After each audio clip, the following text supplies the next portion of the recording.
Hello, and welcome to my channel. I have a question for you.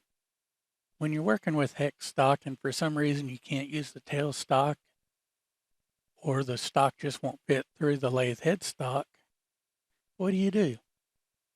Well, I've got a way that I'll show you how you can do it, and all it requires is a socket, a lathe, and some time.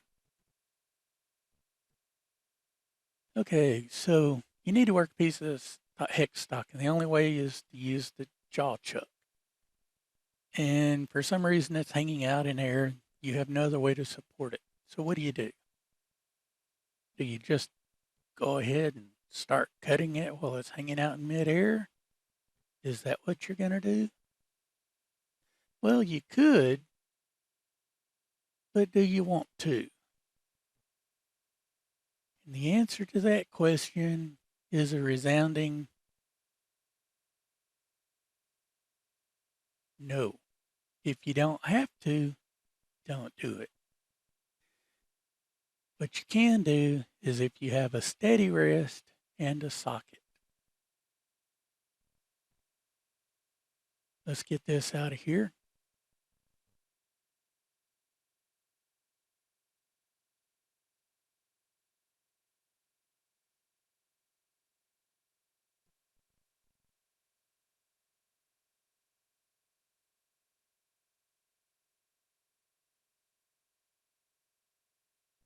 Had to find my wrench a little bit.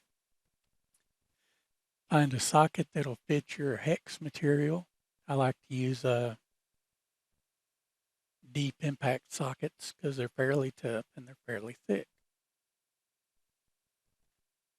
Figure out how far down the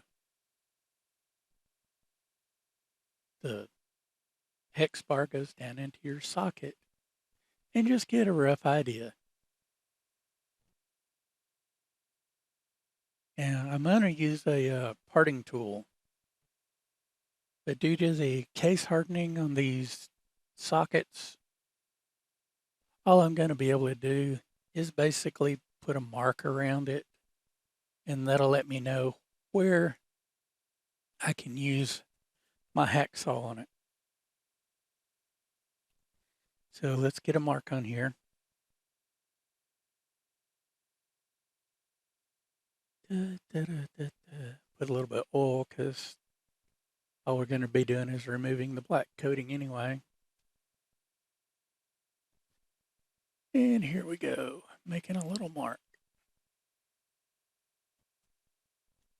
And again, unless you've got, a really good parting tool or something like that, it's easiest just to go ahead and mark it and then go about your business with the hacksaw. Reason with a hacksaw is it gives you a place where you can actually break through the case hardening. And upon breaking through the case hardening, then you actually have some way that your parting tool, if it's not the sharpest in the world or not the best ground, you can then take it and you can go in there and now you have a way to start cutting it with your parting tool. This method, yeah, there are other ways you could do it, but this is just the way I like to do it. You can use a grinder to cut it off, pretty much anything you want. I just wanted to do everything in the lathe because not a lot of people have a whole lot of extra tools. Let's get this out of here. You missed the first time I grabbed it when I realized it was hot. Yeah, lose your mind when you don't think. I'll put that other piece in there with a pair of pliers. Now we're going to have to face him off.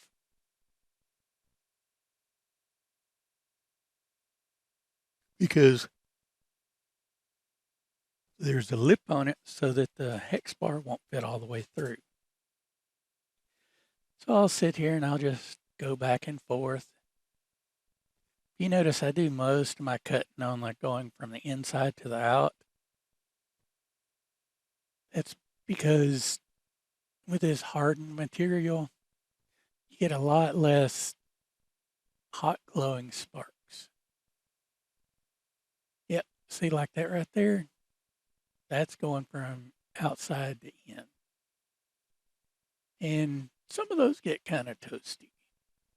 So I take smaller cuts, mostly coming from that inside out.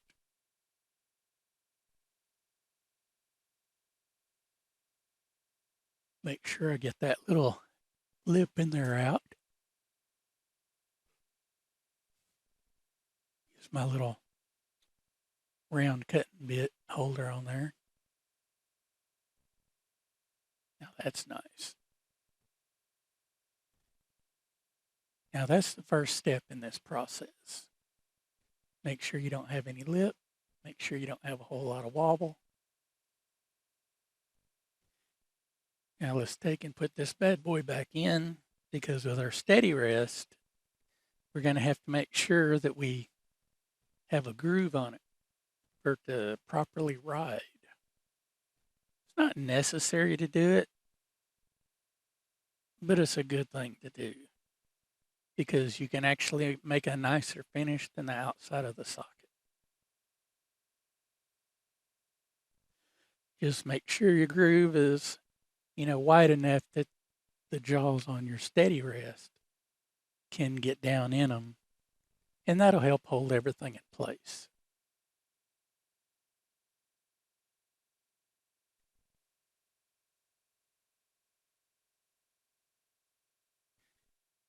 Had to cut it a little bit more, didn't have it quite wide enough.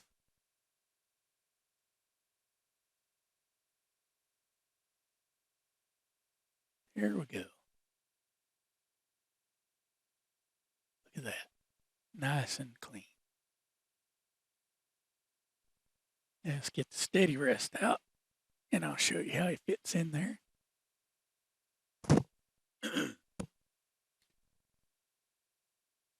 As you can tell, I haven't modified this steady rest yet. I'll eventually put some roller bearings on the ends of it so it'll ride a little bit better, and you won't have to worry about,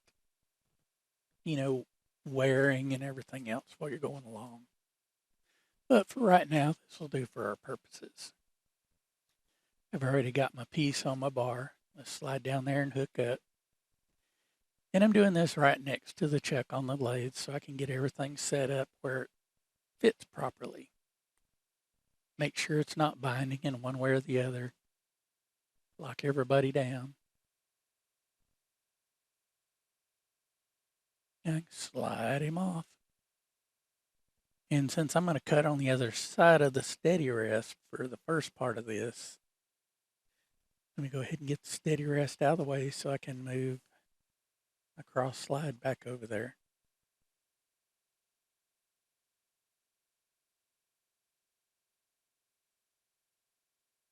Come on, get out of there. There we go. Let's get this over there.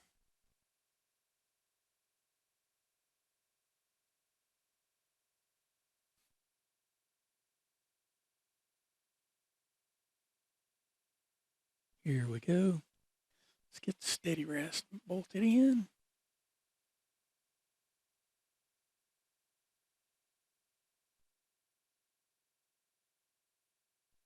Now we know that this steady rest was lined up really well when it was right next to the chuck.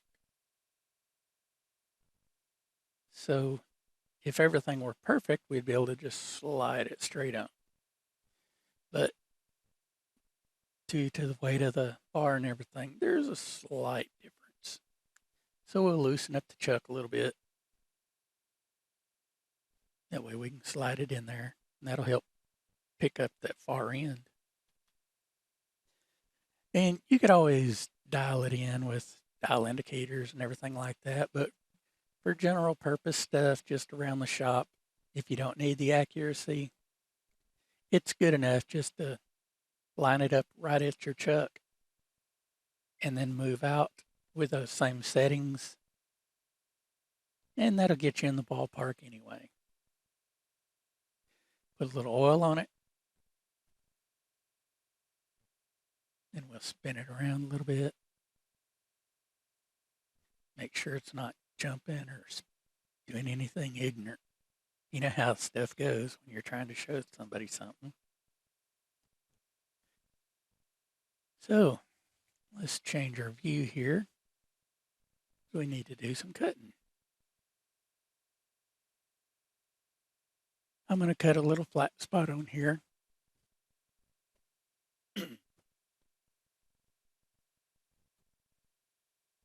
Here we go. And you would figure, you know, that it'd jump around quite a bit. But with that socket over there holding the end of the hex bar, it holds it pretty good. Let's get in here. Let's do a little bit of cutting. I don't want to go too far.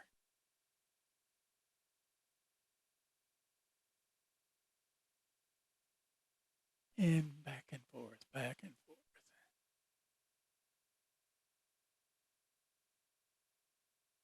And since I have this in here, I could actually take larger bites on it. But I'm one of those kind of guys, I like to take small bites, just kind of nibble away at it. For one thing, I don't like to take a chance on breaking my tooling bits. Because even though I buy the cheap ones, they do add up pretty quick.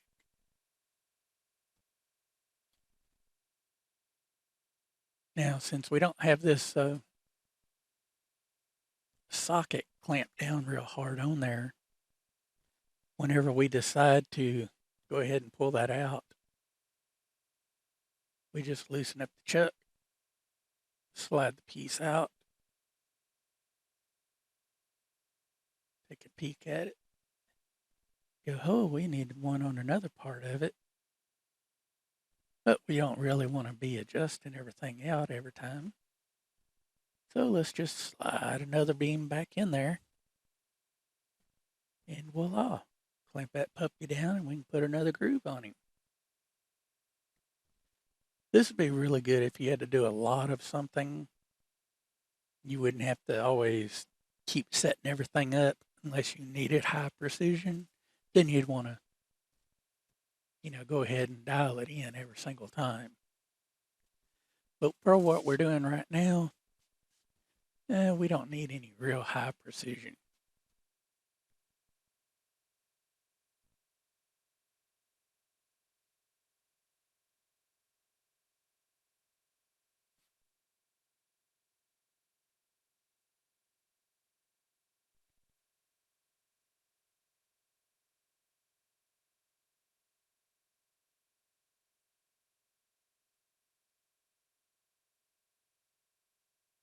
Okay. Now let's pull that bad boy out. Look at him once again.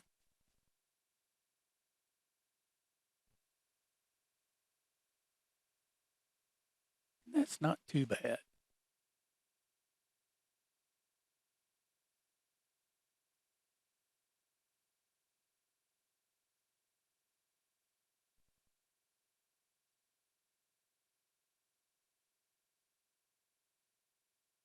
Pull that out. See how bad our little sliding slot looks. These little bronze pieces kind of transferred a little color to them. There you go. Now, you could make this even better if you wanted to. You could drill holes in it, in like 3 sides of it, tap the holes, use some grub screws, and that would allow it to tighten down a little bit better. But that's all personal preference. If you're going to dial it in, I would definitely recommend that method. If you don't want to dial it in, there's no real reason to put the screws in. Now, I almost forgot. I wanted to do the end of the rod as well. As you can tell, I already did it, but I forgot to turn on the camera. So here we go. We're going to do the other end of it again. To show you that, yes, it can support beyond the end of the steady rest. So here we go. Gonna get this bad boy hit in here.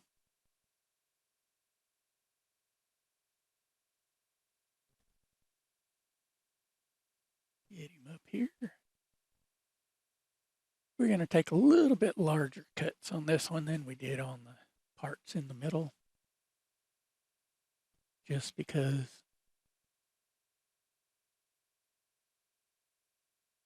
well, that was a little one. I'll do a bigger one here in a second.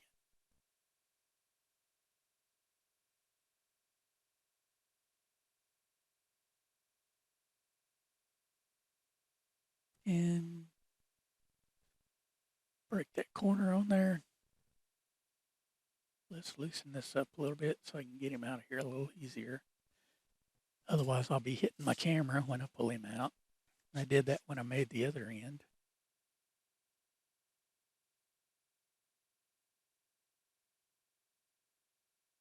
There we go.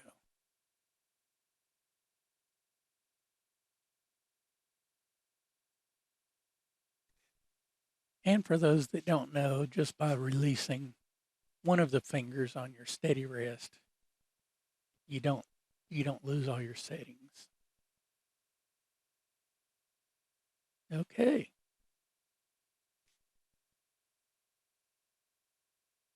Now, the thing is with this process is a decent socket works really well.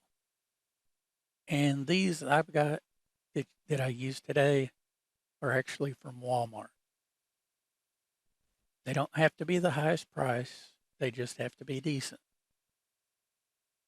Well, that's all I have for you today. Thank you much.